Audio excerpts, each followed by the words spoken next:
Hello, Internet, and welcome to episode 119 of Verbal Graffiti with your host, Brian Glass, a.k.a. the B-Man, the People's Degenerate. This episode will not be a memorable one. I am not happy with the topics I chose to discuss for this episode 119. That is my fault. I did not come correct, did not come 100 this episode. I am already dreading how I'm going to make the things I'm going to discuss humorous, smutty, memorable. This episode is the NBA second of a back-to-back. We're playing backups and we have a cross-country flight right after. And I got no sleep because I was out at the bars till 4 a.m. And I went home with the cocktail waitress and we didn't get up till 11. And I showed up late, a half hour to the shoot around at 1:30. And I had to get an IV to get my fluids back going. But I'm going to try. I'm going to try and be uplifting and turn this episode into something. It's just, whatever it's being molded into, it is not going to be memorable. It's not going to be something I'm going to be proud of. It's not something, fuck it. I'm going to try to make this, fuck that energy. Let's fucking come correct. Let's go. You know what is memorable? The B-Man made a trip to the dentist this morning. 7 a.m. appointment. Was dreading having to get up early. I get up at 8:30 on a weekday. So 7:30, I had to get up at 6:50. That dread of, I can't oversleep.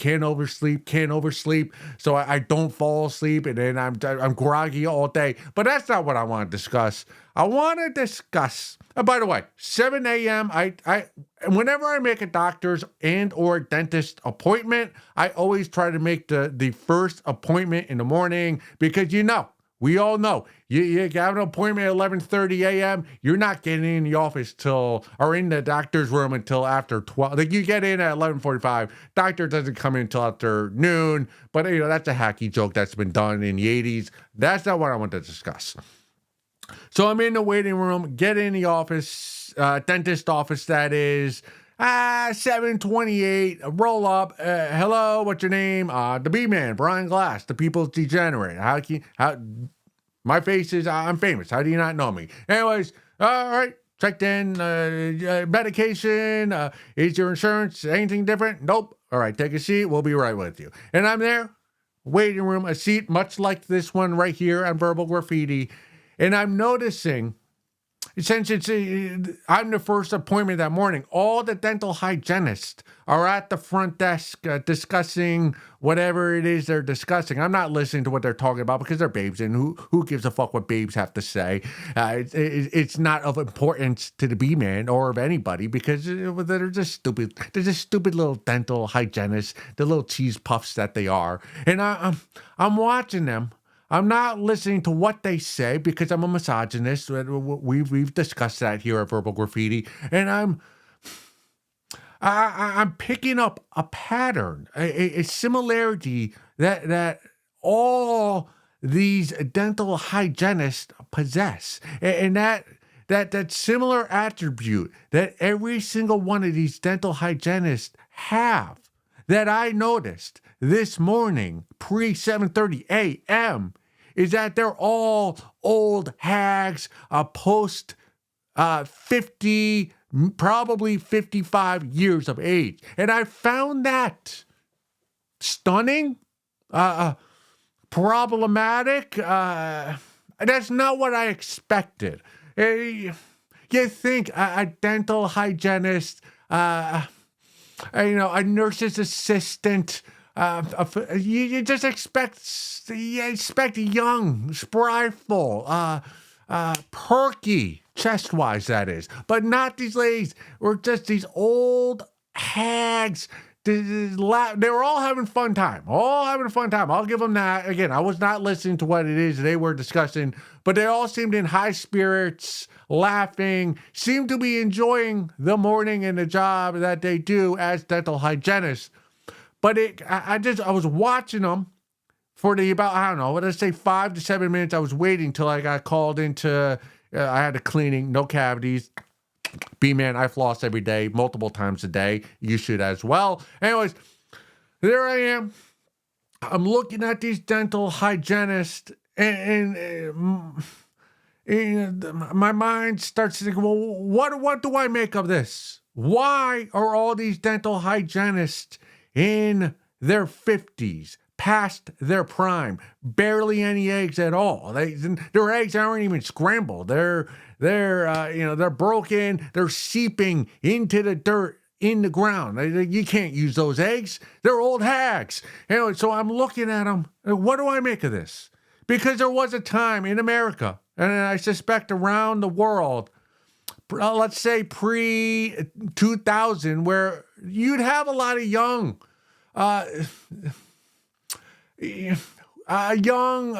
dental hygienists who are so young, their pheromones, they linger, and the hair doesn't have split ends, and there's no wrinkles, right by the eyes. There's no wrinkles right there, and their smiles put a smile on your face because they're beautiful, and beautiful people make you smile. But these dental hygienists were anything but beautiful. So why is that? Where did all those young dental hygienists with the fertile eggs that aren't cracked, that can be inseminated, where are those ladies? Where are those babes? And why are they not here in the dentist office while I wait to get my teeth worked on? And I'm going in. I'm like, why? Like, where are they? Why are they not here? Why aren't they on the airplanes as flight attendants? Why are they not in the diners as waitresses? Why aren't they at the restaurants as bartenders and waitresses? Like, where have they all gone? And it hit me. It hit me like when what's his name? Dwayne Haskins walked inebriated into the highway in Florida and got hit by a truck. A former QB from Ohio State. The thought hit my brain like that truck hitting Haskins a couple years ago. All of those babes are those would-be babes that would work in a dental office as a hygienist for a dentist. The reason why they don't work in this environment anymore is because all of those ladies that would be a dental hygienist in a previous era, a previous time, are now OnlyFans.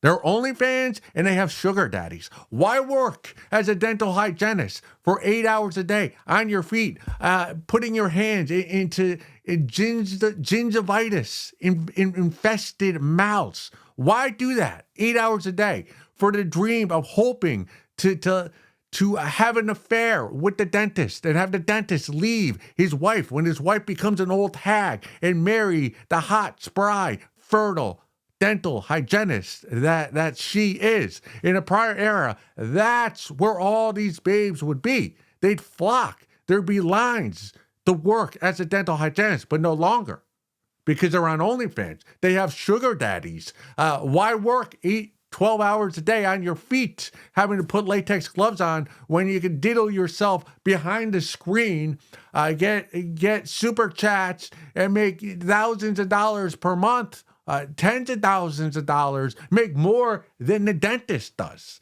And it makes, like, I wouldn't be a dental hygienist either if I were a hot babe with hot lips and a big ass and a big chest. I would be on OnlyFans or I'd get a sugar daddy. They go, I'm not gonna wear scrubs and have to just scrape the tartar off of a stranger's tooth. No fucking way. I'm signing up for a nefarious site. I'm playing with my boobs. I'm getting my girlfriends. I'm fucking my boyfriend on camera. I'm getting a sugar daddy when I'm on campus, and I'm going on high dining dinners, and I'm serving him once or twice a month, and I'm getting a nice handbag and my apartment paid for. So I cannot sit here today, episode 119 of Verbal Graffiti, and be critical of the babes who have decided to bypass the career to get to that guy with wealth to have the easy living when they bypass that and just go make their own career on OnlyFans or get a sugar daddy and just bypass having to work, the stereotypical 7:30 to 3:30 Monday through Friday and maybe on Saturday. I can't be critical of her because I would do the same exact thing if I was a cutie patootie and I had, and I had the goods.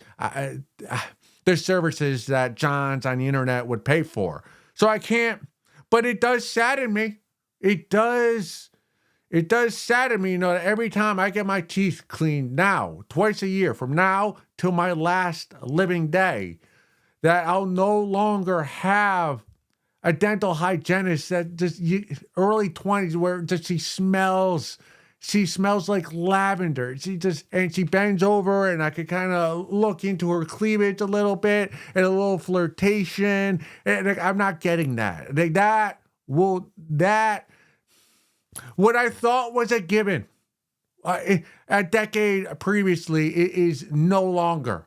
And honestly, I wish I had taken, I wish I had more appreciation for it when I had that hot 25-year-old dental hygienist who kind of used me and all of us getting our teeth cleaned to get to the dentist who makes $300,000 and break up his marriage to be the side piece and push the wife aside and become the main piece, the second marriage, the best marriage. So I was a bit crestfallen before I even went in to get the cleaning because I was just thinking, this was everything I just told you. I was thinking about in my head. I was like, oh, damn, I'm going to have an old hag dental hygienist for cleaning my teeth. What the, America, man. It's honestly, and then you go on the internet, right? You go on the internet and so you go to the dentist, you go to the doctor, you go to your cafe, wherever you go. It's old hags who couldn't lock down a real high-paying career or a man with a high-paying career, so they gotta work these shitty jobs. But so you don't see hot babes when you're out in the real world. But then you go on the internet, like, all right, well maybe that's where all the hot babes are, and it is where they are. But you don't know what they look like because they use so many face filters and they inject so many chemicals into their lips. So you don't know where the lips, there's no definition because it's puffy. It just looks like they've been stung by bees. And then they get so much work done on their body and they use cartoon voices where so you don't even see any hot babes on the internet when you're actually searching for a babe who's hot. So if you're not seeing them in real life, which I'm not, and I'm not seeing them on the internet, which I'm not, I don't even know what it means to be attractive. Because I can't recall the last time I saw an attractive babe, person of the opposite sex. And I suspect women who are attracted to men have this same problem. And we all have this problem. What is attractiveness if we never, our eyes can't, if you go a certain period of time without seeing a person who's attractive, you do lose the sense of what is attractive and what is not. Because all I'm seeing, all these stunning blue eyes of mine that look like the Pacific Ocean. You can mistake my eyes for the Pacific Ocean. All these eyes are uglies. I look in the mirror, I'm ugly. I look on the internet, ugly. I look at the dental hygienist, ugly. A lady walking her dog, wearing sweatpants and a hoodie, ugly. I go running, I see a lady wearing leggings with her baby cart thing, ugly. The baby, ugly. Everything is ugly. And the ugliest of them all, the dental old hag hygienists. Moving along. All right, I found this post on a subreddit called Death by Millennial.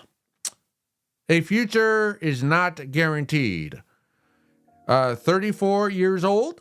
I'm not sure what it'll be sorry, 34 years old. I'm not sure what it'll be since the new GOP and previous president, 2016, is in office. That would be Donald Trump. And now me thinking about what if their things are going. I always wanted kids, but that's not going to be a hill I'll have to walk back down on, plus the regrets people are posting online. Making the same federal minimum wage as $7.25 based on where you live by state. The average person is basically making 13, 14, 15, 16, 17, 18, 19, or $20 an hour. With rent unsustainable and home ownership is far from being a reality to keep up with repairs, with payments, like what I just mentioned, even the mortgage. I plan on moving out into an apartment, good for you, and just know that it may become nothing but the same rigorous process of keeping up with bills and payments, but whatever happens, there is no future. Just basking in dreams before death. Oh. Well, what do you want me to say, mister? Why don't you take some morphine, inject it straight into your veins, and fall asleep forever? Why don't you just act like old Yeller, go out into the woods and we'll put a bullet into back to your head and call it a life? You're such a... I thought I was a pessimist. Like, I thought going into this episode, I can't make any pixie dust out of this episode. But you're so weak-minded. So Donald Trump is president. 4 years. He's going to be president for 4 years, and you want to give up on life? You want to be the Charlie Brown of real life? There's no helping somebody like you because you don't want to be helped. You enjoy wallowing in the depths of your dread and this defeatist attitude that you have. You enjoy the tears of sadness. You're not even searching for joy. You go on the internet and everyone's posting about how life is shitty now, that we have a terrible president and nothing, and interest rates are too high and nobody's making any money. Well, why don't you search some puppies and kittens and children surviving cancer and ringing the bell after their last chemotherapy session? They go watch some of those posts. Watch what's that? The guy, the Jimmy V, his speech, North Carolina State ESPY Award. There's nothing the B-man can do. I'm going to kick you. I want to kick you because you don't deserve any uplifting. Honestly, you don't deserve a house because the way your mind works, if you got a house with a mortgage rate and you do not deserve a mortgage rate sub 6%. You deserve the highest interest rate there is because with the personality you have and the state of mind you're in, even if you could afford a mortgage, lock it down, you'd be and you will be the homeowner that complains about owning a home. Nothing will be good enough for you. You get a house. Friends, family, coworkers, churchgoers, they're like, oh, congratulations. I heard you got a mortgage. I'm so happy for you. And right away, before saying, oh, thank you. Yeah, I'm thrilled. We're going to repaint the living room this weekend. You'll be like, the septic tank broke. We got to put in a new system. That's $13,000. I don't have it. I got to take out another loan. This is breaking my back. You want to own a house so that you can complain about the cost of the maintenance you have to do on that house. That is the sole reason why you want a house. It's not that you want your privacy. You just want to bitch and complain, whine and moan and cry to everybody in your life about just how life is shitty for you. Well, I don't want your shit. The B-man, all of us here at Verbal Graffiti, get away from us with your shit because it stinks and I want no part of it. And as for minimum wage, why are you thinking about minimum wage? All right, here's my theory. No, this is not even a theory. This is reality. You start at minimum wage and you work your way up periodically throughout your life. Like if you're working minimum wage and you're stuck at minimum wage for more than 2 years, that's on you. That's your fault. You deserve to be making minimum wage. Hey, even if you're working a dead-end job, you'll get a quarter, a 75-cent raise every 6 months, every year. Like if you're making minimum wage for multiple years, you're probably a shitty employee and deserve to be making the wage you are, which is the least out of everybody in the country. And I don't pity you. The objective with the minimum wage is you work minimum wage, you get beyond minimum wage, and then you don't look back. But when you do, you sneer at those who are making minimum wage because unless they're, it's the first job they've ever had, there's a reason why those people are making minimum wage. And a lot of it has to do with their work ethic. So don't worry about minimum wage. Like if you work hard, if you're a valuable employee, you learn some skills, you'll make a couple bucks over minimum wage. And that's the fun. That's the fun of making more than minimum wage, is looking down at the people who do make minimum wage with disgust. That's the joy of making more money. What else was I gonna say? Yeah, your life is just to give up on life and joy because of somebody who's in office, who holds the presidency. Like, if you haven't figured it out by now, like a president is not going to help your state of life. All presidents care about, Republican and Democrat, is using that office to make millions of dollars for themselves and those, like their inner circle. They could give a fuck about you or me or all the roads in my town with potholes and cracks in it. So let's move on because I want no more of your negativity. Let's go look at some photos.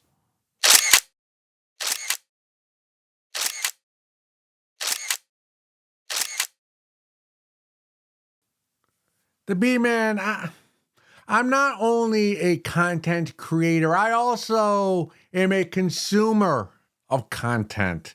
And recently, I was consuming some content on YouTube. There's this creator I've been following the last few months. He goes by the name Lit Nomad. I'll put a photo of his videos over here. Who he is, he's a quant, an Asian quant. If you don't know who a quant is, don't be worried, nor did I know before he explained it to me. A quant is a person who works on a trading floor, trading all those stocks, like taking our money, way overextending it, shorting our money and causing financial collapses. I think 2008. This is what this guy did. I think he's a very handsome, attractive, manly looking guy. He basically what he does. So he made $4 million working on the Chicago Stock Exchange. And he quit his job, and now he travels the country in his Tesla, sleeping in his Tesla. He goes to state parks, and a couple times a month, he'll get a really nice hotel, and he'll have a really nice meal, because the way he views life is he lives as poor as he can, poor for a millionaire, and then he'll a few times a month, if he really goes full out, like he'll really be able to appreciate fine dining and a date and a ski resort, things of that nature. He has fun with the money, but only a couple times a month. But he's a very interesting, well-spoken guy, a very great storyteller, very engaging. And recently, he had a 15-minute video, and his videos are short. They're anywhere between like 7 and 20 minutes. He did this video, the topic of which is how, as an Asian guy, do you get white girlfriends? And now his page, he's this isn't like a dating guru. He's a nomad. He travels the country, the world, and he kind of shows you where he's at and shows you how he's living, and he tells stories about his past. So he's not like a dating coach at all, but it's an interesting topic. And I watch almost all his videos, so I'm into it. I'm like, all right, I'm not an Asian guy, but how do the Asians get the whiteys? I want to know. So I listen to Lit Nomad teach me. If I was an Asian guy, how would I get a white girl? And as a white guy, I don't even know how to get white babes. So maybe I could pick a lesson or two from the Asian quant that is Lit Nomad. And he's going into it, and he's listing off things you could do. And number one is, hey, just make a lot of money. If you're making over 200K, that makes it very, very easier to get a white girlfriend. Okay, very easy. And then he does other things you can do. One of the things he says is join a Asian group or Asian culture group or whatever it may be, and become a leader in that group. Because if it's Taekwondo or like Asian food, of course, if you're the leader, women, babes are attracted to positions of power. And if a white babe is at a Asian cultural festivity or group, she's probably into Eastern culture. So, and she probably likes Asian men, and since you're the leader, that gives you a leg up, and you might be able to get a white girl that way. And then he was discussing K-pop. I'm not really into K-pop, but he was saying go to K-pop concerts and dress like K-pop pop stars. Because again, if you're a white babe and you're into K-pop, you're probably attracted to Asian men. So if you show up at those K-pop concerts, you got a better chance of bagging one of those white floozies. Same thing with anime. He said go to anime conventions and know that. But then his last one, he said join an Asian cult. And that made me giggle. I did not know this. I guess there are a lot of Asian cults that are even prevalent here in America. And he says that, yeah, a lot of these Asian cults pull white babes and they end up marrying each other. And it's actually a very strategic and successfully strategic way as an Asian man to get a white girlfriend and wife is to join an Asian cult. And I was reading through the comments, and YouTube comments are great. And there's this term, looks maxing. Become the best looking person you can be, and that's how you have success. And then everyone's saying, oh, dude, this guy's cult maxing. Lit Nomad is cult maxing. And I could not stop laughing reading through the comments. I'll put a link right here. But yeah, if you're an Asian guy, and you want a hot baddie who is white, Caucasian, join an Asian cult and rise through the ranks of the leadership of that cult. So I guess that's what I don't like white women. I prefer busty Latinas. We've been through that. So thankfully, I will not be joining an Asian cult. But it's interesting to know that Asian cults are thriving here in the U.S. of A.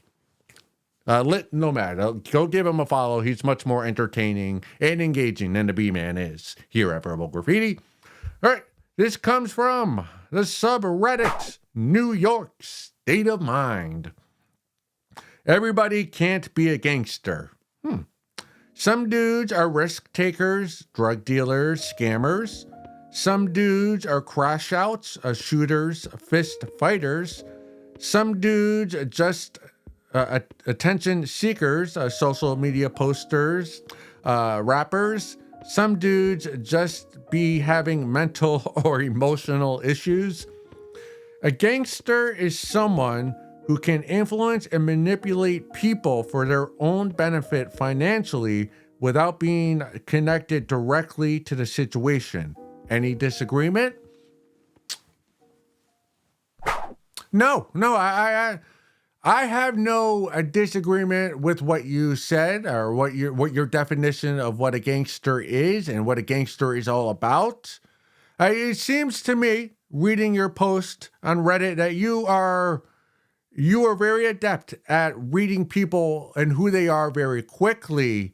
Though on the other non-pistol holding hand, one thing gangsters should not be doing is posting on Reddit. Now, the internet, it's a new thing, but I can't imagine that Al Capone or El Chapo would be posting on Reddit via a pseudonym and an avatar photo of themselves. So if you're a gangster, you're not doing a good job at it by posting and making light of your lifestyle on a public social media forum that Reddit is. So I would cease doing that if you want to continue being a gangster that is allowed to be on the streets and not in prison. But yeah, as for your definition of what a gangster is, I have no disagreements at all. And I do think I am well equipped, well versed in the lifestyle of gangsters to pontificate on gangster lifestyle. See, because to me, man, I own season 1 of The Wire on a DVD box set. So that gives me license, more so than a MS-13 gang member, to discuss the lifestyle that is of being a gangster. And I watched the entire series that is The Wire, one of the best drama series of all time. So I am well versed in what it is to be a gangster, and you're exactly right. A lot of people come at the B-Man. They come at Verbal Graffiti, tell me, "Oh, I'm a gangster." No, you're not. You're not a gangster. If you're just peddling 8 balls and dime bags on your corner to the tweakers who need a fix and a gentleman from Section 8 housing, like, you're not a gangster. You're nothing more than a pawn, right? If you don't know where your gang's stash house is, where all the drugs get made and transferred, you're not a gangster. And if you're on the corner that's peddling the drugs, you ain't a gang. You're a pawn. You're a pawn. All of us in the gang life know that to be a real gangster, you either got to be the queen or you got to be the king. All right? That's what being a gangster is. Like our poster said, you got to manipulate other people to do the dirty work for you while you're behind the tinted windows of your Escalade in the shadows, away from the eyesights of the police and the FBI and the CIA and the president. So, I mean, that's gang life 101. Honestly, to be a gangster, like everyone on the street level, being a gangster, you ain't a gangster. You're playing make-believe. You could tell people you're a gangster. You could have a unregistered firearm in the waistband of your sweatpants, but you ain't a gangster because you're working for somebody else. You're working for a real gangster. And we all play our role in this game. You got the street peddler, you got the muscle, you got the transporter, you got the law enforcement, the dirty cops, you got the lawyers that work for the gangsters, but the lawyers work for the kingpin, the queen pin. They do not work for any of the other players on the board in the street. And again, I learned that from The Wire, so I feel like I know enough about the gangster lifestyle that everything I am saying right now, you cannot come at me critically. You cannot be judgmental because everything I say about gangster lifestyle is fact. And I know, listen, everything else he said is right on. And like last week, the last few episodes, I've been talking about wanting to be a pimp. I don't really have the makeup to be a successful street pimp. And this gangster right here, he take one look at me and go, "You ain't a pimp. You ain't a pimp. You don't even have you need to be wearing glasses. Those are just for aesthetic. Like, what the fuck are you doing? You ain't no pimp. You ain't no the glasses wearing person." So yeah, I'm with you. I'm with you. That's what the life of a gangster. And I can't be critical of you being a gangster, like a real gangster. A real gangster. Life ain't easy.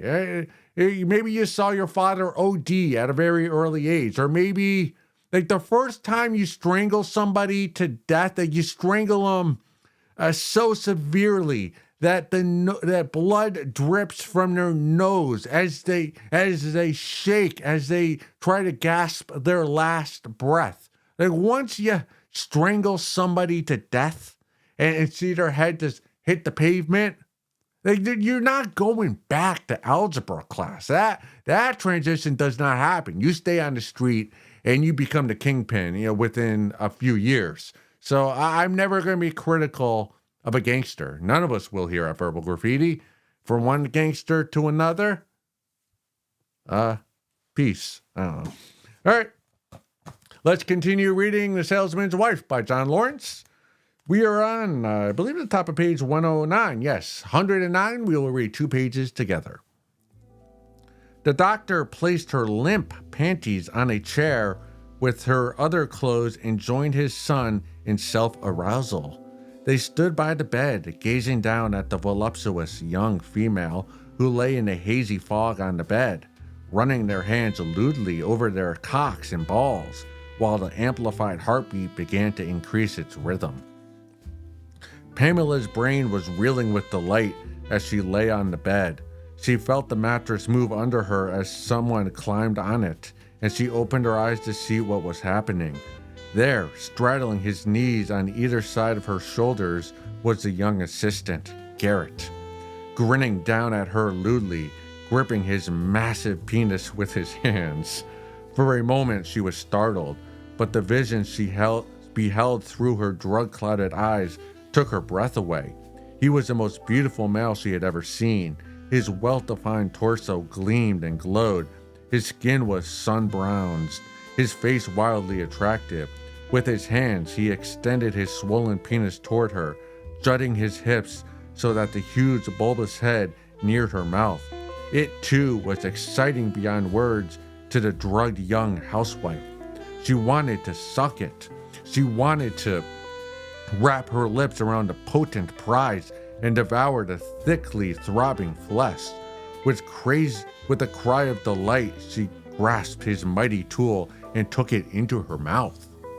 She could feel its enormity completely filling her mouth, and it thrilled her as nothing had before. There was a distinctly male taste as the thick rod of flesh exuded tiny drops of excited seminal fluid which she swallowed eagerly. She was ecstatic as she heard her doctor's young assistant groan above her. His 2 hands locked tightly around her face as he began moving her head back and forth while straining his giant cock into her greedily sucking mouth. "Suck it," he groaned. "Oh yes, suck it." Meanwhile, Carlsberg had begun to busy himself by running his hands hotly over the flesh of Pamela's hips and thighs. Excited by the sight of his son fervently fucking his patient in the mouth, his middle finger quickly slipped beneath her firmly rounded buttocks and found a tight, tiny crevice of her anus. He began teasingly explore it.